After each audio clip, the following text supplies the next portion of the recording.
Students, welcome back, everyone. This is another lecture in the in our course in the risk management with all its branches, because those are common, the principles of the risk itself. So we go to the bow tie. We talk about the bow tie in the last lecture, and we said that the bow tie is about what we can say. It's about how or the source of the risk here, like we said, faulty electrical equipment, something wrong with electrical equipment, or attending cooking, someone. So it's a technical error or human error. This represents a technical error, and this represents a human error, and both are hazards. So the technical error should be fixed by the maintenance, and the human error should be fixed by the supervision, the right supervision that will not be repeated. Then we got that this led to a kitchen fire, and the kitchen fire also we had some things to respond control. If we have some respond control to the kitchen fire, like as example the fire alarm or the fire extinguishers, those will let us know about the problem. But however, if there is a fire that will be acid destruction, it will lead to decrease the acid's value, or smoke inhalation, and the inhalation of smoke will lead to asphyxia, and someone will be cannot take his breath or injuries, or it might lead to death. We call it the bow tie. We call it the bow tie, and we reach it to the bow tie and the meaning of the bow tie. Now, and we knew the meaning of the bow tie because it looks like the bow tie like this way.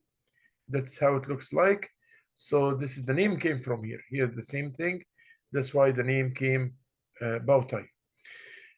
Now we'll go to a new topic, which is the types of risk, and I want you to pay attention so much here because it's very important to understand the types of risk. We have long-term risk, and this is the first one. Impacts several years, and this stay for long years, and therefore relate to strategic decisions. So long-term need strategic decisions. Like we said before, strategic decisions of a vital importance. And long-term means the certainty here is not clear in the long term. We don't have a clear like vision in the long term. We don't know. Like I told you before, you might know that the cement price tomorrow, if you are a developer, you know that the cement price will be, as example, $10 per one stake, but you don't know after 5 years how the price will be like. For that reason, this we call it strategic decisions. It needs strategic decisions. That's so in red, the long term with the strategic decision. When a decision is taken to launch a new product, as example, this is also strategic. The result of that decision and the success of the product itself may not be fully apparent for some time. So this is a type of risk because you cannot estimate this risk, how long it will take and how long it might goes to get the results of the new product, because it might stay in the markets for weeks till it start to have its own clients until it become famous or everyone know it.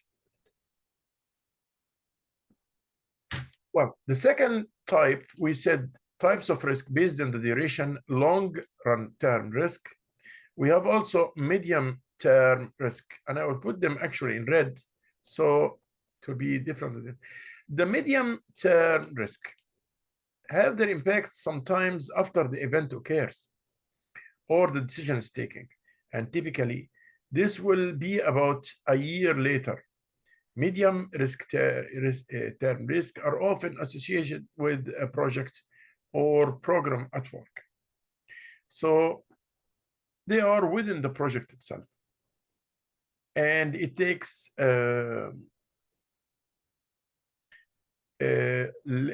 more about a year later, about a year. So year or more. Medium risk are often associated with project or programs of work. So here, like project or programs of work.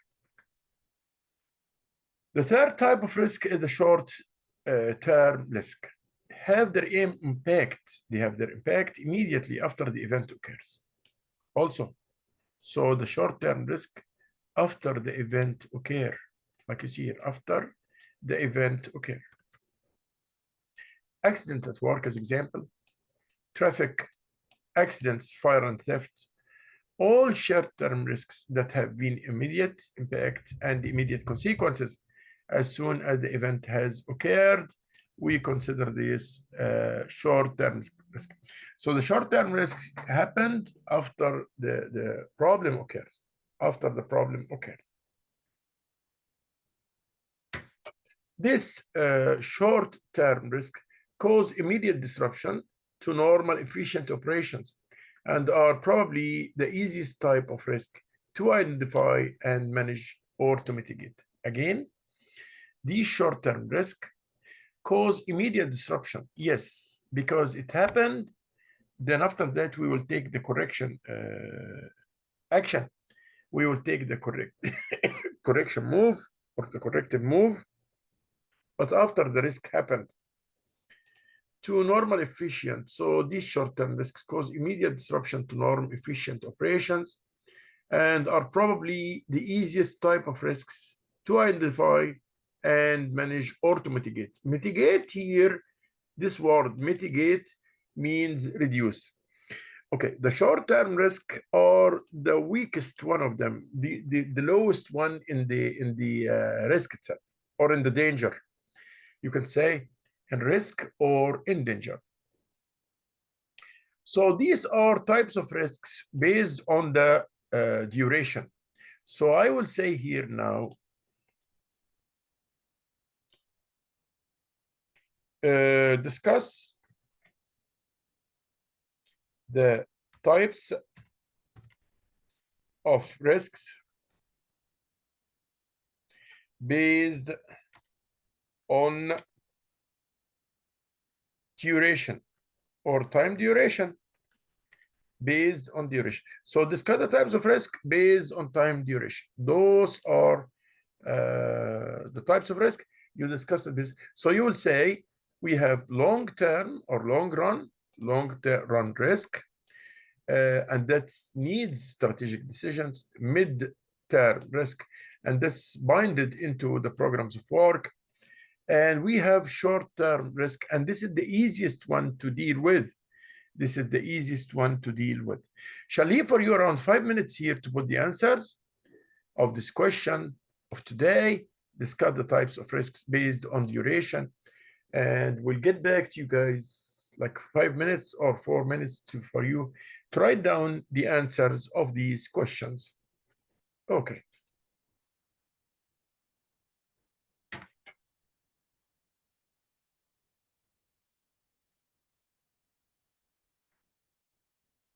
Here is the question again. Discuss the type of risk based on duration. Here is your question.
Cool, guys. we'll move into the second part now. So we said, let me remind you, we talk about the long-term risk, and this will be treated with strategic decisions or long-run decisions. Medium-time risk, with this will be programs of work at work, and the short-time risk that have impact immediately after the event occurs, and this is the third type of the risk. Those are the types of risk based on the durations, but we have also another types of risks, like as example, compliance risk, the hazard risk, the control risk, and the opportunity risk. So we will give some examples about each of them here right now. So like this example for here's the compliance risk, the hazard risk, the control risk, and the opportunity risk. We'll check out every one of them right now and go for it right now and go for it. So here we go, like opportunity of owning a car. So as example, this you can travel more easily than depending on others. Events you hope will happen but could fail to occur. The second kind, uncertainty of owning a car. Events that you know will happen but impacts are variables. Hazards owing of a car. Events that you do not want to happen, and that can only be negative. And finally, compliance requirements of owning the cars. Complying requirements of owning the car. So those are the four kinds. Let us see the first kind, the opportunity of owning a car. So like compliance risk, and check out the meaning of it. Here we go.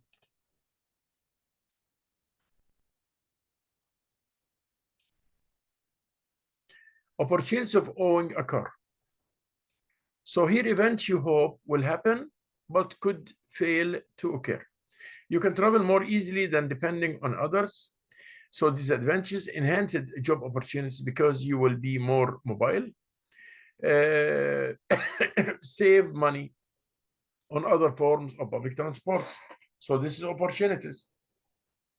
This consider like opportunities. Let us see the previous. Compliance risk. Okay. Second one, uncertain of owning a car. Uncertain. Events that you know will happen, but impacts are variable. Impacts mean the effects. So cost of borrowing money to buy the car, price of oil, as example, and the maintenance, the breakdown and repairs. All these are uncertainties of owning a car. You don't know what will happen. You don't know what will happen regarding the maintenance, the breakdowns, and so on. The third is hazards of owning a car. Events that you do not want to happen and that can only be negative. Like you pay too much for the car because it's in a poor conditions. You are involved in collision or road accidents, because like it says here, events that you do not want to happen. Okay. And the car gets stolen or whatever. So these are the third case. Let's go for the last case. Compliance requirement of owning a car, like events that could result in regulatory enforcement, like insufficient and inadequate third-party car insurance, inattentive or aggressive driving results in traffic offense, tires in poor condition, and other maintenance obligations. What I want you to know is that we have compliance risk, hazard risk, control risk, opportunity risk, and we'll talk about each one of them right now. So with an example.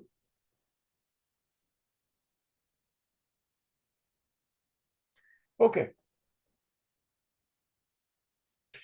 The first type of risk is called opportunity risk.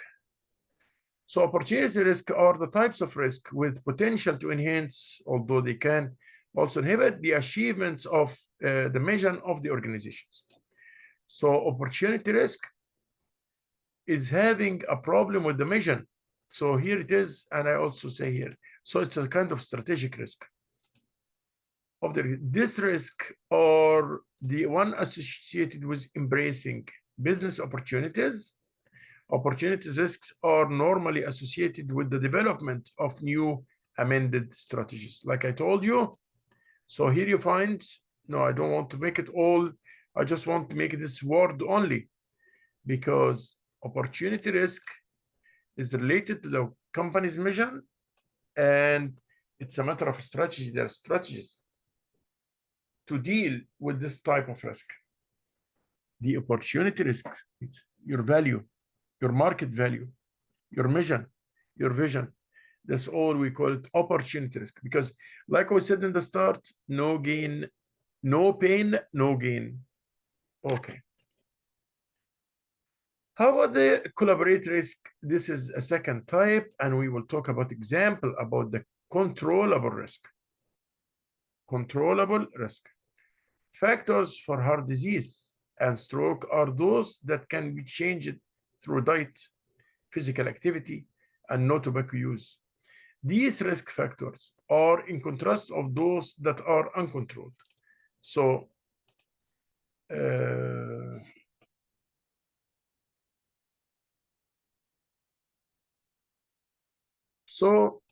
by the diet, we can control risk. By physical activities and walking and so on, we can control the risk of the heart attack or heart diseases.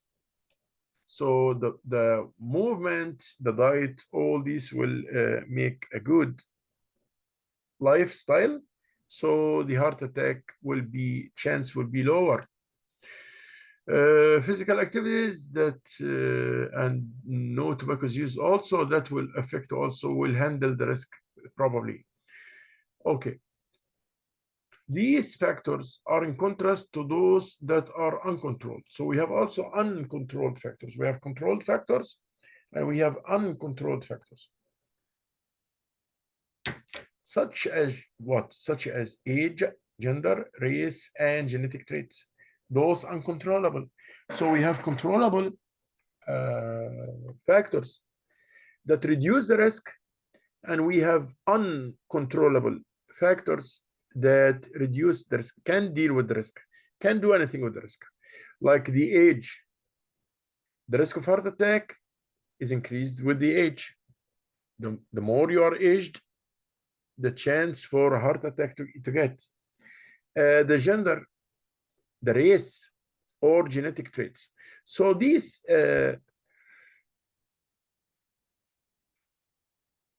are uncontrollable. We cannot, by other meaning, you cannot control it, but you can control the diet. You can control the physical activities which you do, and so on.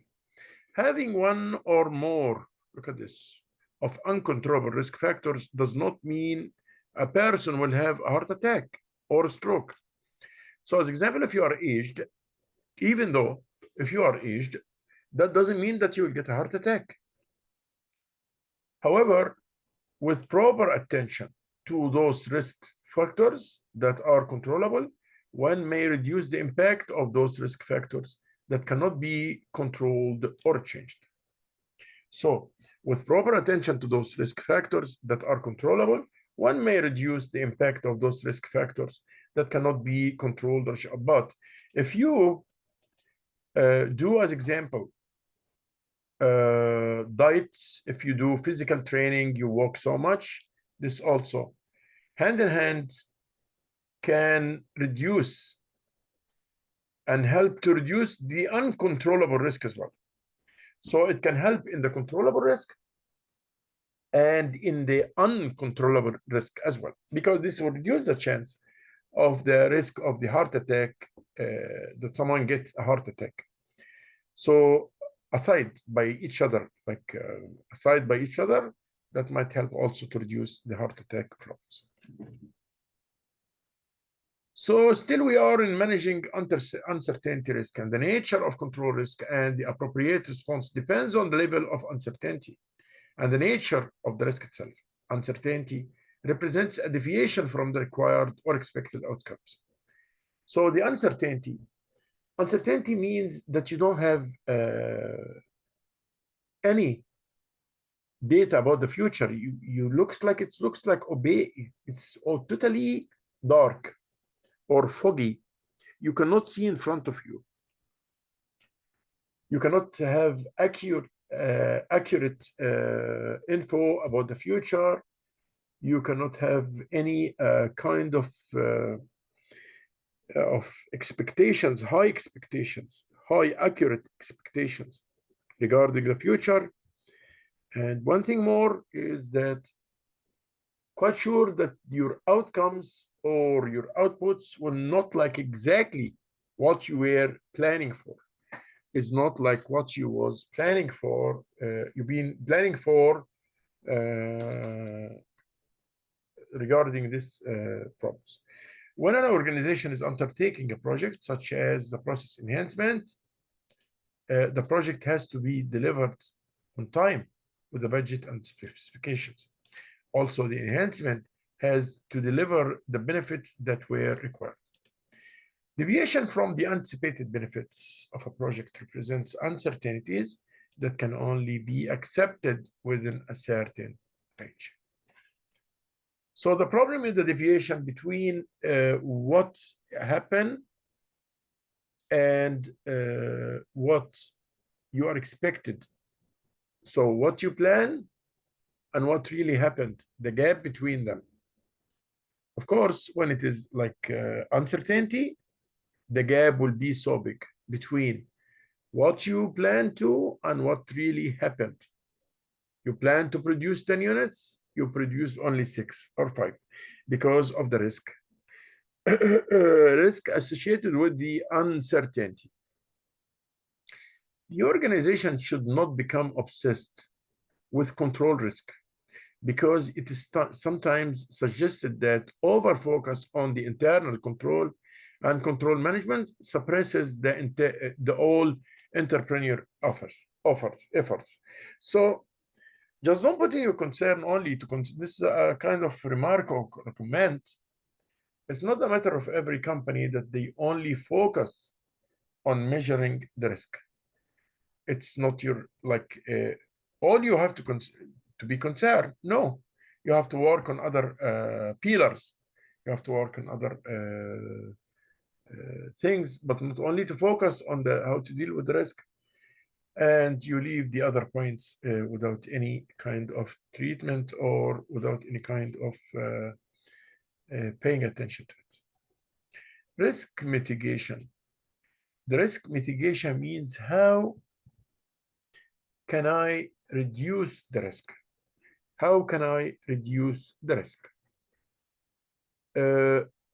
So we took question, and I will go another question right now to the slide here of the 4 types of risks. So I will say Control and C, and I will ask you, what are the 4 types? What are the Control and V here? 4 types of risk.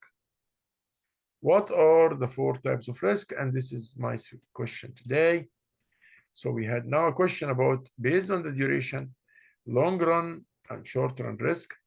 And we have now the second question here. Let's go like this way.